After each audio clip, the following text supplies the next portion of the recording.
Selamat sore saya ucapkan kepada kita semua. Salam. Ya, puji Tuhan, pada sore hari ini kita bersyukur kepada Tuhan, di mana Tuhan masih memberikan kekuatan, kesehatan kepada kita, dan kita boleh ada sebagaimana ada kita, itu semuanya oleh karena kasih dan kemurahan Tuhan bagi kita. Salah satu yang harus kita syukuri pada sore hari ini, kita bersyukur atas kesempatan di mana kita dapat menyaksikan nanti sebentar setelah selesai firman Tuhan, beberapa saudara-saudari kita, anak-anak kita menyaksikan mereka di dalam pengakuan mereka tentang Yesus Kristus sebagai Tuhan dan Juru Selamat mereka secara pribadi. Oleh sebab itu, pada saat ini sebelum kita masuk di dalam sakramen CD, kita akan mendengarkan kebenaran firman Tuhan. Maka oleh sebab itu tema di atas adalah CD, maka saya akan mengajak kita membaca satu bagian kebenaran firman Tuhan yang saya ambil di dalam Roma pasal yang ke-10 ayat 9 sampai ayat yang ke-10. Sebagai dasar khotbah pada sore hari ini, Roma pasal 10 ayat 9 sampai ayat yang ke-10.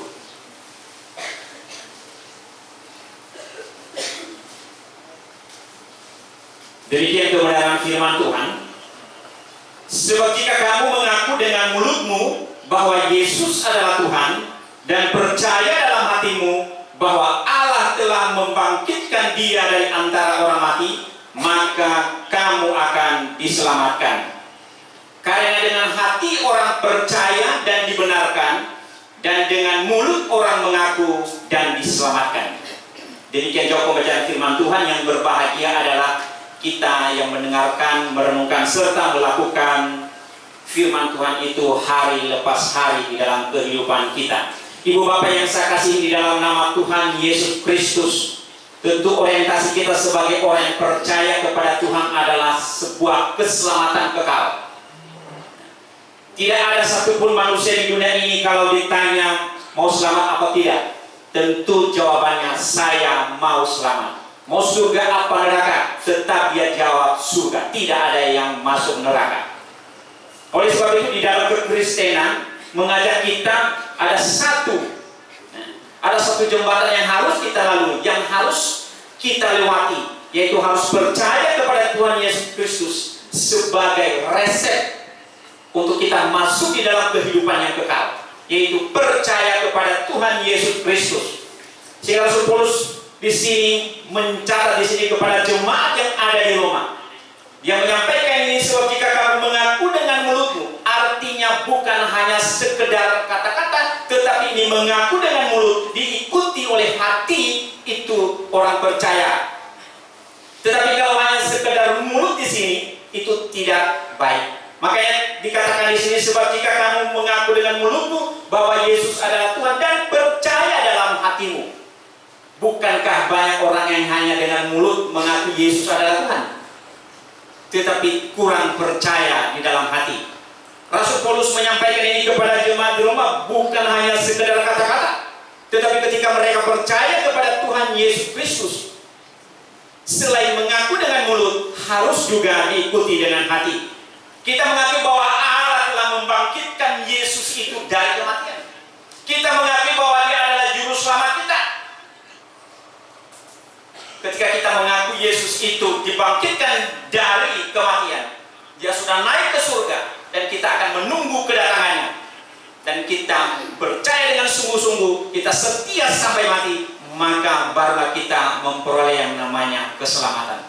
Tetapi kalau kita hanya percaya saja melalui mulut kita, tidak dengan sungguh-sungguh, saya pikir itu Kristen yang palsu. Oleh sebab itu, Ibu Bapak jemaat Tuhan yang saya kasih di dalam nama Tuhan Yesus Kristus, kalau kita melihat pada sore hari ini, apa sih namanya CD? Ya. Mengapa harus di CD? Ada gereja juga, ada yang disebut dengan selam, ya seperti itu. Nah, kalau kekristenan kita beda-beda. Ada yang di selam, ada yang di CD, ada yang baptis percik, ada yang tidak ada di CD begitu. Ya, di dalam gereja-gereja tertentu ada penyerahan anak, ada baptisan selam. Kalau gereja kita ada CD, pengakuan percaya saja. Tetapi sebenarnya bukan itu yang harus kita arahkan pemikiran kita, tetapi makna daripada itu. Kalau kita melihat juga satu baptisan bukan karena airnya, ya seperti itu. Tetapi formulanya apa? Dalam nama Allah Bapa, Anak dan Roh Kudus. Mau dia dibaptis selangkah, mau dibaptis percikan, seperti itu. Mau diguyurkan, mau baptis basah kuyurkan dan lain sebagainya. Ya. Kecuali dia tidak dibaptis dalam nama Allah Bapa, Anak dan Roh Kudus, itu tidak sah. Tetapi selagi masih dibaptis dia di dalam formula dalam nama Allah Bapa, Anak dan Roh Kudus, saya pikir itu sah. Seperti itu. Nah, oleh sebab itu sebagai umat yang percaya kepada Tuhan harus melewati proses itu. Jikalau kita mau sungguh-sungguh mau percaya kepada Tuhan Yesus Kristus, proses itu harus kita melewatinya. Mengapa sini itu penting? Mengapa harus di sini? Jadi di sini untuk meneguhkan iman kepada Tuhan Yesus Kristus. Artinya seseorang mengakui, membuat satu komitmennya kepada Tuhan bahwa dia percaya dengan sungguh-sungguh kepada Tuhan Yesus Kristus sebagai Tuhan dan Juru Selamat secara pribadi. Bukan hanya sekedar kata-kata, tetapi dia memberikan hidupnya, dia mengambil keputusan, dia membuat satu komitmen kepada Tuhan. Makanya harus disaksikan oleh jemaat dan juga di hadapan Tuhan. Pada sore hari ini nanti kita akan menyaksikan saudara-saudari kita, anak-anak kita. Mengapa harus di sini? Menunjukkan komitmen. Itu yang saya katakan tadi. Seseorang di sini, dia menunjukkan komitmennya untuk siap menjadi saksi Kristus. Dia berkomitmen, saya harus menjadi saksi Kristus. Tetapi kalau belum siap, jangan dulu. Seperti itu. Nah, oleh sebab itu, Bapak Ibu yang saudara-saudara yang saya kasih di dalam nama Tuhan Yesus Kristus, lebih khusus pada sore hari ini, saudara-saudari, anak-anak yang akan masuk di dalam sini. Inilah satu komitmen saudara. Ini adalah satu kesetiaan saudara. Ini adalah satu langkah saudara untuk terus maju di dalam Tuhan, untuk terus setia kepada Tuhan Yesus Kristus, menjadi saksi Kristus di tengah-tengah dunia ini. Oleh sebab itu, Bapak Ibu yang saya kasih di dalam nama Tuhan Yesus Kristus, apakah cukup hanya kita di sini saja? Nah, apakah hanya cukup diteguhkan? Hanya cukup kita membuat satu komitmen di hadapan Tuhan? Karena perjalanan kita masih panjang di dunia ini, maka kita punya tanggung jawab setelah kita di sini. Punya tanggung jawab. Nah, tanggung jawab apa yang harus kita lakukan sebagai orang-orang yang sudah punya komitmen? Adalah setia dalam panggilan kita sebagai murid Kristus. Banyak orang yang tidak setia, tetapi dia mengakui dengan mulutnya bahwa Yesus Kristus adalah Tuhan katanya, tetapi tidak setia. Di luar sana banyak orang anak-anak Tuhan yang sudah dibaptis dan lain sebagainya. Setelah dibaptis atau setelah di sini, bukan semakin dekat dengan Tuhan, justru dia semakin jauh di hadapan Tuhan. Untuk apa buat komitmen begitu? Tetapi komitmen yang kita buat di sini, ada saudara-saudara yang buat komitmen pada sore hari ini, setia dalam panggilanmu sebagai anak-anak Tuhan, sebagai murid Kristus, dan terus bertumbuh dalam iman setiap hari. Melalui apa? Tentu melalui pembacaan firman Tuhan. Melalui apa? Tentu melalui persekutuan. Melalui apa? Tentu melalui doa secara pribadi. Dengan berjalannya waktu kita, maka terjadi nanti jenuh, ya seperti itu. Bagaimana supaya kita tidak jenuh? Kita datang memohon kepada Tuhan, Tuhan mampukan saya untuk mengikut Engkau sampai aku mati, bukan setengah hidup. Kita percaya kepada Tuhan Yesus Kristus, kita mengikut Tuhan bukan setengah jalan, tetapi seumur hidup kita. Kalau kita melihat di dalam kitab Wahyu, berdalam setia sampai mati, aku akan memberikan mahkota kehidupan kepadamu. Sampai mati. Bukan dia katakan hendaklah engkau setia setengah jalan, tidak ada itu. Ya seperti itu. Ya. Tidak ada. Tetapi orang Kristen atau kita atau saudara-saudara yang sudah dibaptis, dituntut kita untuk setia sampai mati. Sampai Tuhan memanggil kita, kita harus tetap setia kepada Yesus Kristus, setia di dalam panggilan sebagai murid Kristus.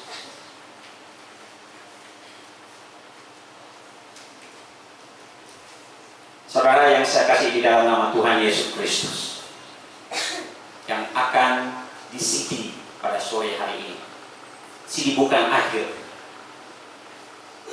bukan sudah selesai, tetapi ini merupakan langkah awal untuk terus kita membangun kehidupan baru kita bertanggung jawab. Apa sih tanggung jawab kita? Karena sepanjang perjalanan yang harus kita lalui, kita harus menjadi garam dan terang dunia. Engkau harus menjadi garam, engkau menggarami di sana, engkau menjadi teladan di sana, engkau menjadi contoh di sana. Jadi makanya sini bukan hanya sekedar seremonial saja, tetapi kita harus menjadi garam dan terang dunia.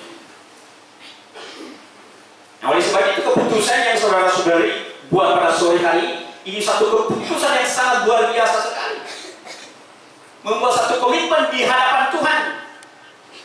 Bukan hanya sekedar di awal ini, tetapi ketika kalian berlutut di situ, mengakui Yesus itu adalah Tuhan, itu sebuah komitmen yang sangat luar biasa sekali di hadapan Tuhan. Makanya komitmen itu jangan sampai putus di tengah jalan. Jadilah murid Kristus yang setia, jadilah garam di sana, jadilah terang di sana. Bukan hanya di komplek ini, dimanapun kita berada, kita harus menjadi garam. Bukan hanya sekedar kata-kata tadi yang saya katakan untuk percaya kepada Tuhan Yesus Kristus. Jadi ketika kita mengungkapkan melalui kata-kata kita, hati kita, maka ada juga kontribusi kita dalam kehidupan. Kontribusi apa lagi? Kita siap melayani Tuhan, ambil bagian dalam pelayanan gereja. Ya. Bagaimana Pak ambil bagian? Tentu sesuai dengan karunia yang Tuhan berikan kepada kita. Masing-masing kita punya karunia. Ya. Kalau melayani punya karunia untuk berkhotbah, untuk melayani memusiklah dengan sungguh. Seperti itu. Artinya kita berkontribusi, kita mengambil bagian dalam kehidupan bergereja. Ya. Ketika kita sudah membuat komitmen bahwa saya adalah anak Tuhan, saya adalah murid Kristus yang dipanggil, maka kita harus berkontribusi. Kita melayani Tuhan. Bukan hanya karena di lingkungan SKM seperti itu ada satu tuntutan, ada satu aturan seperti itu, maka kita seolah-olah setia. Tetapi saya katakan, dimanapun saudara berada, entah di sini, entah di luar sana, dimanapun tetap setia kepada Tuhan. Saudara-saudara yang saya kasih di dalam nama Tuhan Yesus Kristus, untuk memulai hidup yang baru bersama dengan Tuhan, mulailah dengan tanggung jawab. Apa yang menjadi tanggung jawabmu? Baca firman Tuhan, melayani Tuhan, setialah kepada Tuhan. Saya katakan pada sore hari ini, jangan hanya jadikan Yesus itu sebagai juru selamat saya, tapi jadikanlah Dia sebagai Tuhanmu setiap saat. Seperti itu. Jangan hanya jadikan Dia sebagai juru selamat saja, tapi jadikan Dia sebagai Tuhan setiap hari. Ketika kita menjadikan Yesus itu sebagai Tuhan kita setiap hari, apa yang kita lakukan? Dia terus menuntun kita, Dia terus menolong kita. Seperti itu. Tetapi kalau kita hanya menjadikan Dia hanya sekedar juru selamat nanti, kalau kita mati lalu kita selamat, ya seperti itu. Hari-hari kita tidak menjadikan Dia sebagai Tuhan, kita tidak bersandar kepadanya. Saya pikir itu kurang pas. Selain kita menjadikan Dia sebagai juru selamat kita menjadikan Dia Tuhan kita setiap saat.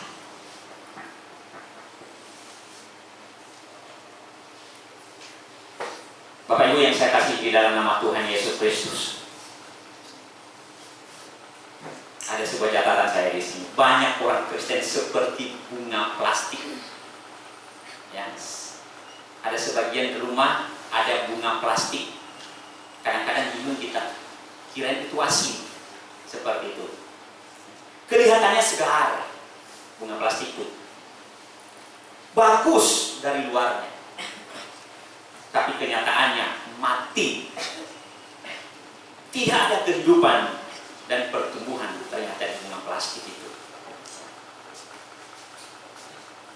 Saudara kalau tahu bunga plastik ya seperti itu tidak ada di sini, ada di kelas barangkali, ada di kelas di STT biasanya kan selalu saya singkirkan, ini apa ini bunga yang menguasai meja ini, bunga ini selalu saya singkirkan. Bagus sekali, indah yang seperti itu. Tetapi coba perhatikan bunga itu. Kita lihat dari sana indah sekali, apalagi dia berwarna-warni, ada hijau, ada merah dan lain sebagainya. Indah kelihatannya, segar, bagus dari luar. Tapi kenyataannya mati. Orang Kristen jangan seperti bunga plastik yang kelihatannya bagus, yang kelihatannya segar dari luar, tapi kenyataannya di dalamnya sebenarnya tidak ada Tuhan di dalamnya dia. Mati.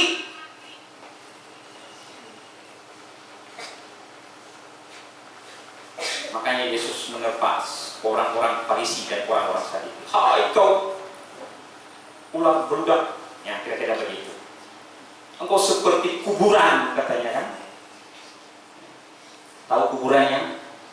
Saya perhatikan kalau peti mati itu ada yang sampai 10 juta, ada yang 150 juta, ada yang 10. Luar biasa, mengkilat, bagus, indah kelihatannya. Tetapi yang ada di dalamnya apa? Tulang belulang, busuk. Jangan sampai kita orang Kristen seperti itu. Kelihatannya di luar bagus seperti itu, tetapi hati kita sebenarnya busuk. Kita biasa bersandiwara seperti itu. Nah, oleh sebab itu, saudara-saudara, pada sore hari ini, jadilah bunga yang sesungguhnya. Ketika kamu dipandang dari jauh, itu indah. Dipandang dari dekat pun indah pula. Ketika dilihat dari jauh ada pertumbuhan, begitu juga dari dekat. Ternyata kamu bertumbuh terus dan bertumbuh. Tidak ada kepalsuan di dalamnya. Tetapi bunga plastik penuh dengan kepalsuan. Ketika sudah di sini, jangan mempermalukan nama Yesus dengan kelakuanmu.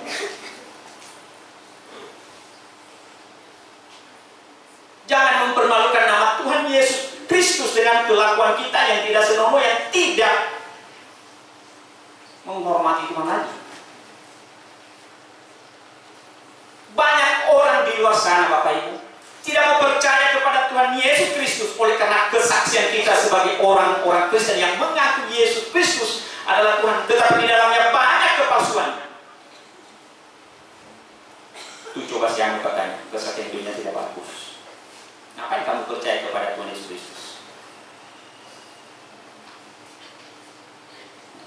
Maka saya katakan tadi, jadilah garam dan terang. Jangan sampai melalui kita nama Yesus dihina. Melalui tingkah laku kita, orang gak percaya dengan Tuhan Yesus Kristus. Bisa saja engkau bersandiwara di depan, bisa saja engkau bersandiwara dengan gaya,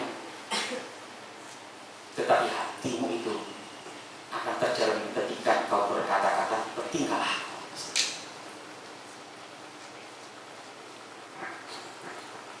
Oleh sebab itu, Bapak Ibu yang saya kasih di dalam nama Tuhan Yesus Kristus,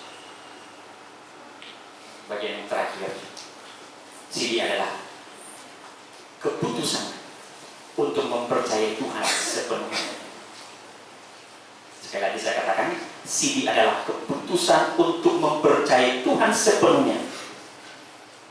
Maka oleh sebab itu, berjalanlah bersamanya dan berkomitmenlah untuk melayaninya. Saya ulang lagi karena ini terakhir ya. Sini adalah keputusan untuk mempercayai Tuhan sepenuhnya. Oleh sebab itu berjalanlah bersama Dia dan berkomitmen untuk melayani Dia.